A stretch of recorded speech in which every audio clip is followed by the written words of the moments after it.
Hey everyone, thanks again for tuning in to another Slim Sports interview. As always, I am your host, JD, and joining me today is a 6'7" forward from University of Texas, Rio Grande Valley. That's a lot of words to say, but he is one of their best players, Ahren Freeman, the returning leading scorer for this team. How's it going, big guy? And you have Tipler Jr., who's a good scorer, right along with Dalen Williams, who can do a number of things. And inside, not much, man. Just getting ready for our game coming up tomorrow. Absolutely, man. I cannot wait to see what you guys do. You guys end up playing Southwest Adventist. I might have butchered that name, but you guys are going to be able to start off your season at home in front of your crowd on your home floor where you guys have been practicing over the past couple of months. So you kind of already have a good feel of the lay of the land, obviously. How excited are you to start this season tomorrow? Man, super excited because, we have a chip on our shoulder from last year, as the years have gone on from being under Coach Fig, he's gotten progressively. His record here has gotten progressively better. So obviously, we're looking to build off of what we did last year and come in with a finish with an even better record than we did. But yeah, I mean, we're all excited, bro. We're all hungry, and we all got a chip on our shoulder to surprise the WAC. Yeah, and the WAC is a tough league, legitimate mid-major conference. But you guys actually have a very tough non-conference schedule to get you ready for that season. You guys are going to be going against TCU, Hawaii, Oklahoma, Texas A&M Corpus Christi, who obviously they're not mid-major, but they made back-to-back NCAA tournaments these past 2 years. So, they're a very tough team as well. How do you feel like this non-conference schedule is going to really help prepare you guys for that WAC conference action? I mean, yeah, I mean, we play, like you said, we play a lot of tough opponents. So, I mean, every game is really going to help us prepare for what we got coming up in conference. I mean, we're going to prepare for each non-conference game as we do for a conference. And I just think the competition that we get from the non-conference games, all those good teams you mentioned, the TCU and the Oklahoma and Hawaii, I mean, it's really just going to help us prepare for what we got coming up in the WAC. Absolutely. And you are the veteran on this team. This is your 5th year of college basketball. You spent 2 years at the University of New Orleans, spent a year at the junior college level at Indian Hills. And then obviously this past year you were with UTRGV, now going into your 2nd year with that program. Talk to me about being that veteran guy, being one of these leaders on this team. Like I mentioned, you're the returning leading scorer. Justin Johnson, Will Johnson, they left the team. They're now Justin is playing pro ball. Will is now at Loyola Marymount. You're returning, having averaged basically 9 points and 6 rebounds a game from a year ago on 65% shooting, which is great. So you're very efficient. A lot of these guys are going to be looking to you as that answer for this team. How are you looking to really embrace that role and use your veteran experiences to help this team advance? I mean, yeah, Coach Fig. That's something Coach Fig has really been on me about is just, using my voice and really being a leader. Having experience in college basketball and being under his system, I mean, it's just easier for me to be able to talk to the guys, help them out, get them in right spots whenever they need to. If they're having trouble, like asking questions or trying to figure out certain plays, they can come talk to me. I help them through it.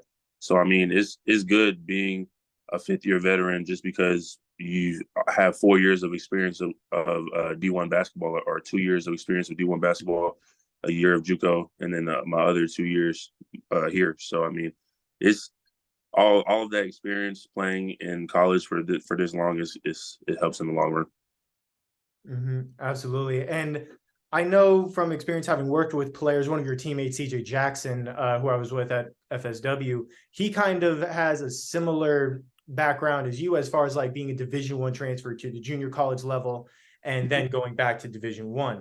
Obviously, he was at JUCO for 2 years between FSW, Georgia Highlands. You were there for 1 at Indian Hills, which is an incredible program at the junior college level. And from what I've heard from a lot of other players is that 1 year at JUCO really teaches you a lot. It teaches you how to be on that grit and grind mentality in order to get back to where you deserve to be. Can you talk to me real quick about that 1 year at Indian Hills and what that really did for you? Yeah, I mean, I feel like the perspective now of JUCO has become greater. Like people are really looking into it more than they did back in the day. I mean, junior college is really just uh like AAU basketball with grown people. Like it's more organized and stuff, but everybody there like is people who maybe didn't have the same opportunities as others, or or whatever it might be. But they all have equally as much talent as somebody who could be on a D1 roster. So I mean, going against guys like that and being at Indian Hills, going against the top programs in the country, I mean, it teaches you a different style of basketball than you would normally in college. But I mean, it just, yeah, like you said, it helps you get ready for the grit and the grind, and just makes you overall like a tougher player if you embrace it. Yeah, and I know a lot of the guys on your team actually have some of that junior college experience. I know you, obviously, CJ, and then a couple of the other guys on the roster have come from that JUCO background where they had to have that grit and grind mentality to get to where they are now. You guys are now entering this upcoming season. We talked about, that tough non-conference schedule. Obviously, the WAC is going to be tough, as it always is in conference Sure. action. How are you and your teammates really preparing for this upcoming season, especially, tomorrow? Obviously, tomorrow is going to be in front of your home crowd. How are you guys really embracing this upcoming season to hopefully go get that championship and make it to the NCAA tournament? Yeah, one thing that we've really focused on is our defense. Like our defensive mentality has become a lot more aggressive. Uh, you know, last year we didn't really have a chance to stay in some games because we couldn't really get stops like that. This year, depending on if our offense isn't good, we know we're still going to be able to stay in games because our defense is going to be on point and tight, like always. So that's really just one thing that we've really looked to prepare for non-conference and conference games, is just upping up our defense and pretty much just giving us a chance to stay in the game, even if offensively we're not doing as well as we might want. Absolutely. You just mentioned it right there. Offensively, last season, you guys were doing pretty dang good, especially behind Justin Will, who I mentioned. Justin Johnson averaged 20 points a game. Will Johnson averaged 14 and a half. Losing those two as your guys' leading scorers, it's going to be tough to replace that, especially Justin averaging 20 points a game. That's hard to replace. Now you guys are going to have to try to find some different options. You're going to be looked to as more of a primary scorer, obviously, being that veteran guy. How are you guys offensively going to try to replace what they were able to do a year ago? Yeah, I mean, the guys that Coach Fig brought in, I mean, they're going to help a lot. We have very talented guys coming in. D'Anthony Tippler, who averaged double digits in college and D1 at East Tennessee and at Coastal. Elijah Elliott, who was a JUCO All-American, coming in.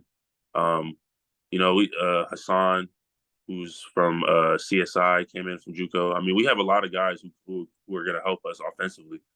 So, like, it's not going to be just one player or one person going off every night. It's going to be this guy. I might go off one night, and then Dalen might go off one night, or CJ might go off.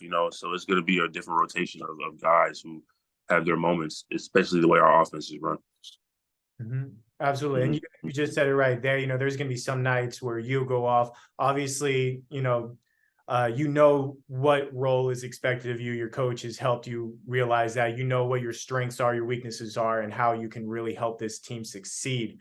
What have you really done during this past offseason to improve and get better at, as far as from a skill standpoint? Really just working on my outside game. I don't want to really be like a very one-dimensional player. I know that's something that I'm sure was on the scout for me, was take away the inside. You take away the inside, the mid-range area, like that's it. No, I don't want that to be the case. I want to be able to score from the outside, get to my spots the way I want to, while also keeping my inside and finishing like to a T, to a point. So I want to. That's really just what I've been working on. Just my outside game and also my defense as well. Absolutely. And you had some great experiences traveling, from New Orleans to Indian Hills, and now here playing alongside some great players. talk to me real quick, that journey overall, having started at Division I, then obviously we talked about that JUCO year, and now here.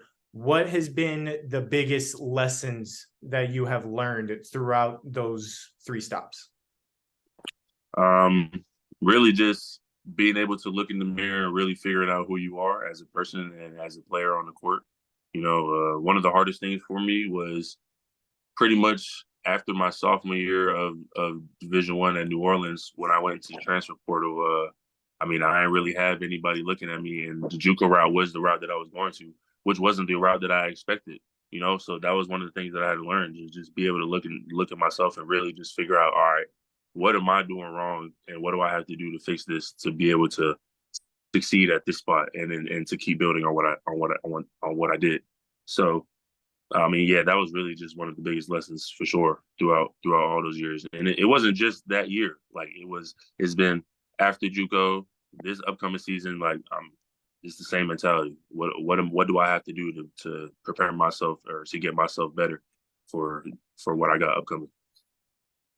That's a great mentality to have. That right there shows that you're a leader, that you have that experience in your back pocket that you can go to where you can help your team. So that's awesome to hear. It really is. So I just want to wrap this up by asking you this final question. What should UTRGV fans be expecting throughout this upcoming season from you and your team?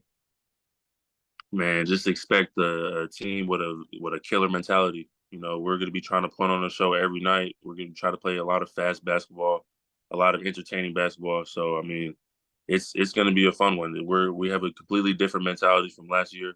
So, we're going to be a team that they want to rally behind for sure. Absolutely. And I cannot wait to see what happens this upcoming season. You already know I'm going to be tuned in to support you and CJ tomorrow. Yes, sir. To watch you guys. Hopefully both of y'all go off for some 20 balls, but most importantly, get that dub. So Absolutely. Congrats, man, on this incredible journey so far, and good luck this season. Man, I appreciate you for having me, bro. Absolutely. Have a good one, Ahren. You as well.